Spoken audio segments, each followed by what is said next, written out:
In January, I decided to give YouTube an honest try. My goal is to create one video a week for a year. Although the title of this video is My First 90 Days of Giving YouTube an Honest Try, I actually have videos on this channel that are older than 90 days. But if you check out my channel, you'll see that they are few and far between. So in January of this year, 2026, I vowed to myself to give YouTube a real shot. My initial goal was to make one YouTube video a week to see where it goes. Why? Well, for two reasons. First, I like learning new things. And the second reason is that I sometimes forget the nuances of my recently gained knowledge, so creating videos helps me to remember. I think of the video as my very public memory storage. Oh, and there's a third reason. You see, I'm currently fascinated with learning to create videos, artificial intelligence, avatars, and the like. So I thought a good way to learn and track my learning is to create the YouTube challenge. So in January, I began my challenge. Boy oh boy, this grandma didn't realize just how large a learning curve she was about to face. In an attempt to keep this video organized, I'll list the learning challenges I faced in my first 90 days of giving YouTube a real shot. Next to each heading is a timestamp. This way you can skip to the sections that interest you. In the meantime, I'll try to organize my chaotic learning process and workflow in the hopes that it makes sense. Keep in mind, the challenges I faced were not neatly organized one after the other. In reality, I faced most of them all at the same time. No, there were a lot of deep breath moments when I had to decide which to tackle first. So, if you're starting a YouTube channel and are unsure as to what to do first, you're not alone. Let's start with understanding the YouTube basics. And yes, I'm only talking about the YouTube basics because the back end of YouTube has more features than a beginner can learn in a couple of months. The front end isn't too shabby either. Honestly, it was only a couple of days ago that I found the community page that shows the comments received on each video. Before then, I was checking each video to see if I had neglected to respond to someone. What I did learn in the first 90 days of giving YouTube a real shot was that I was putting the cart before the horse. I would come up with an idea, create a video, and upload it. All of my videos ended with "Thanks for watching." Then I would scramble to think of an appropriate title and thumbnail. It wasn't until after I watched a few successful YouTubers that I learned the importance of coming up with an accurate title before creating the video. Having a title before the video keeps the video creation process in check. When creating the video, I continually ask myself, is this video honoring the title? The other thing I learned from successful YouTubers is to add an end screen to each video. YouTube provides the ability to link to another of your videos or playlists at the end of the video. By using the end screen, you give folks the option to view more videos that you created. Lastly, I learned to use timestamps. I like timestamps because they allow users to view only the portions of the video that are of interest. I don't know about you, but I get frustrated when I click on a video and it has a long and rambling intro before it gets to the point. With timestamps, you can bypass the intro and other things you don't care about and get straight to the juicy parts. I've talked about the beginning, titles, middle, timestamps, and end screens in my YouTube Basics learning. Now let's talk about thumbnails.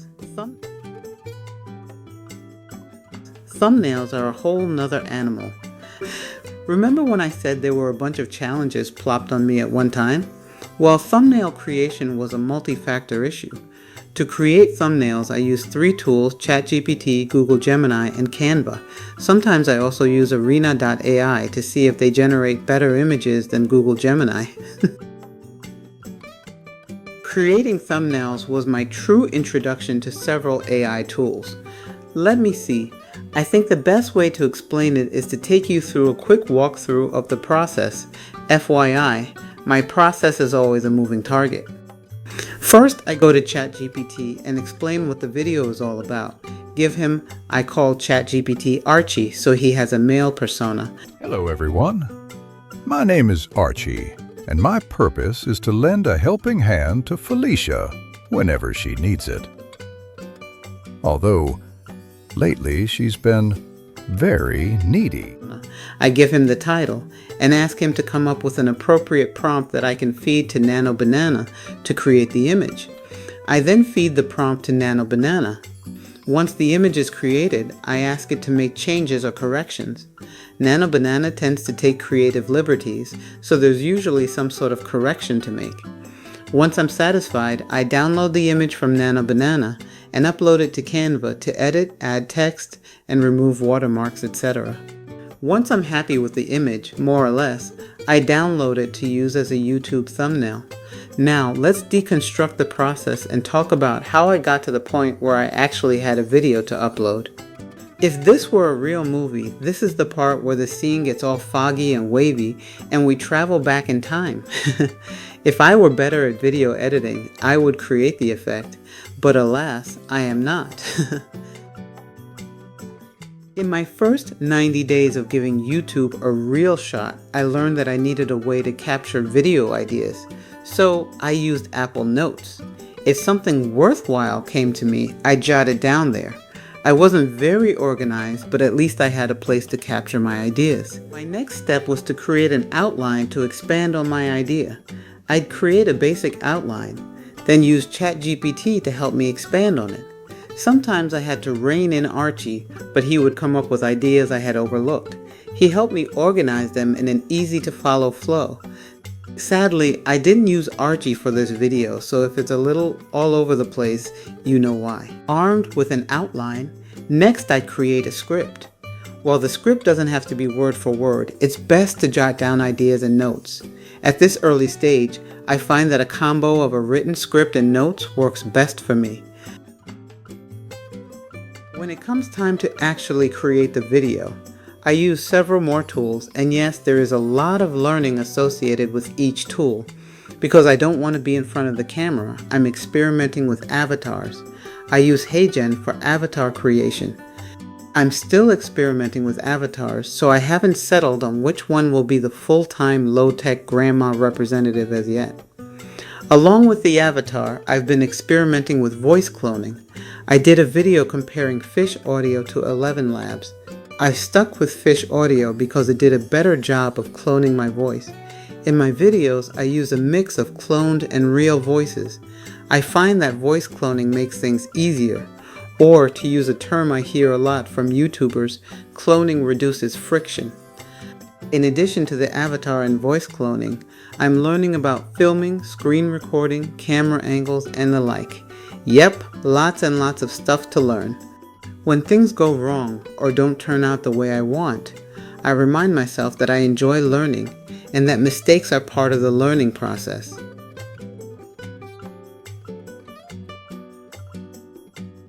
The editing process is a whole nother ball of wax. In my case, I spent some time looking at the various video editing programs. Since I already had LumaFusion, I stuck with it.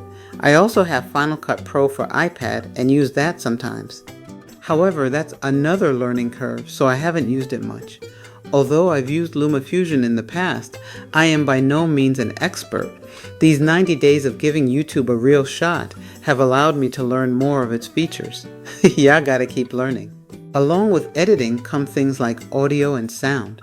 Since I'm using an avatar and a cloned voice, that adds another level of complexity to the editing process.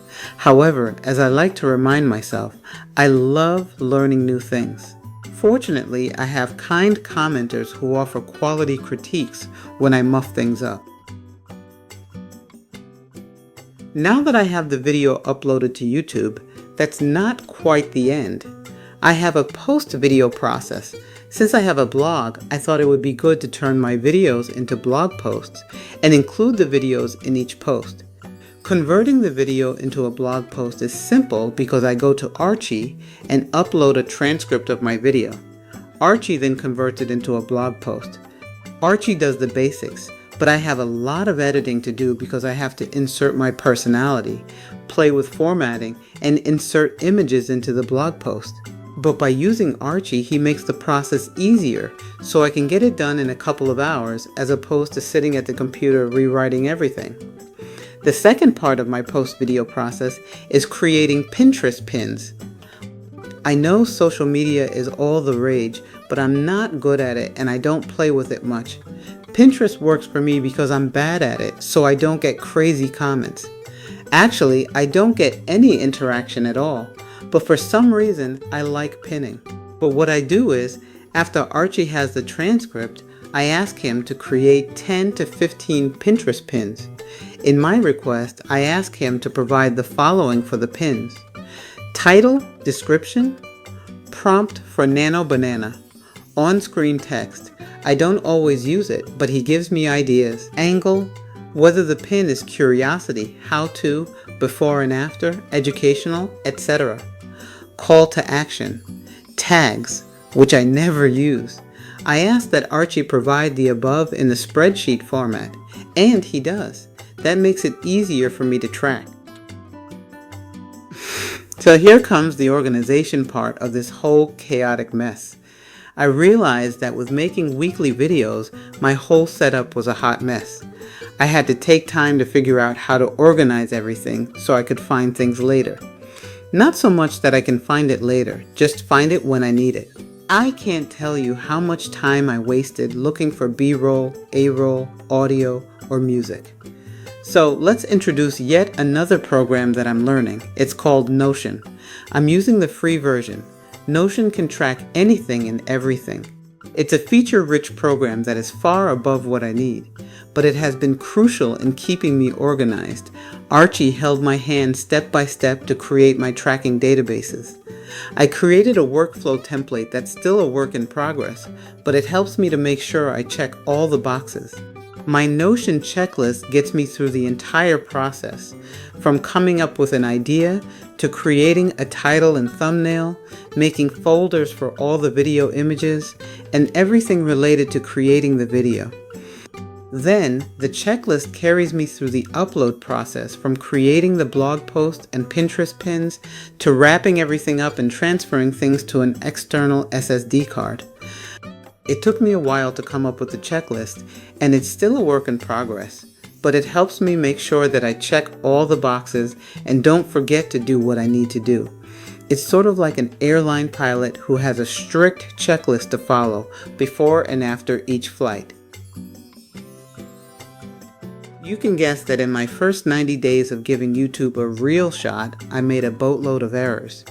Here are just a few that I'm willing to admit to, and some of them that I probably don't want to admit to, but will anyway.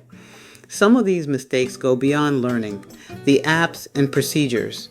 Some of these mistakes are easy to correct, while others, well, they'll take time.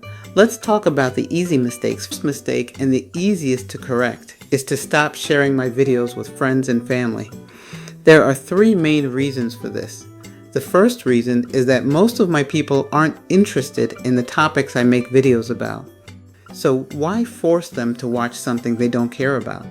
This avoids awkward situations at family gatherings. The second reason is that some folks feel they're helping me by clicking on the video several times, but they don't understand algorithms and how the repeated clicking by the same person does more to hurt than help. And the final reason is that I'm too new on this journey to quickly and easily ignore the naysayers. Strangers may not be able to get under my skin, but a few negative words uttered from loved ones can travel deep. Until I develop thicker skin, I'll hold off on sharing with loved ones. My second mistake was to change my Pinterest pin posting pattern too quickly. That got me shadow banned for a while. It didn't last too long, but that's something to keep in mind. Quickly changing a posting pattern is cause for alarm. My third mistake is being too schedule focused. It's taking me a lot of time to learn all of the things I talked about in this video. As such, pushing out videos weekly is a bit of a strain. I need to slow down, learn, and enjoy the process. I think changing the publishing schedule to every other week might be better. After all, if I don't enjoy the process, why bother making videos? My fourth mistake, and I don't think of it so much as a mistake, but something I need to work towards, and that's consistency. Each thumbnail displays a different character. Over time, I'd like to create a character that people would associate with low-tech grandma. I'm sticking with giving YouTube a real shot because I'm having fun. I enjoy learning and sharing what I learn. I also enjoy going down rabbit holes and discovering new ways to do things. I believe you're never too old to learn. Also, in the 3 short months of this learning chaos, I've made progress. I've learned, and apparently someone out there wants to learn with me. When I started, I had 6 subscribers and, I don't know, about 10 views. As of this video, the subscriber count is up to 34, and views, well, I'm still not sure how to read all of the graphs, but let's just say they've gone up quite a bit from 10. I'm surprised and humbled. Now don't get me wrong, the subscribers and views aren't the be-all and end-all. As I said earlier, I'm enjoying the process. When and if the enjoyment stops, I'll stop too. Alright, I've got a challenge for you. In making this video, I learned that AI can have bouts of cognitive dissonance. If you're up for the challenge, use your favorite AI program to create an image of someone putting a cart before the horse. I'd like to know how many tries it took to get the image correct. Good luck. Okay, Archie, I need your honest opinion. How do you think this went? There were several bumps and bruises, Felicia, but you'll get better with time. I hope so. This took me forever to create. The frustrating thing is, I knew there were quicker and more efficient ways to accomplish many of the editing tasks, but I don't currently have the skill set. Relax. Take a deep breath. It will come with time, practice, and determination. Stick with it, kid. Just don't give up. It's been several decades since anyone called me or referred to me as a kid.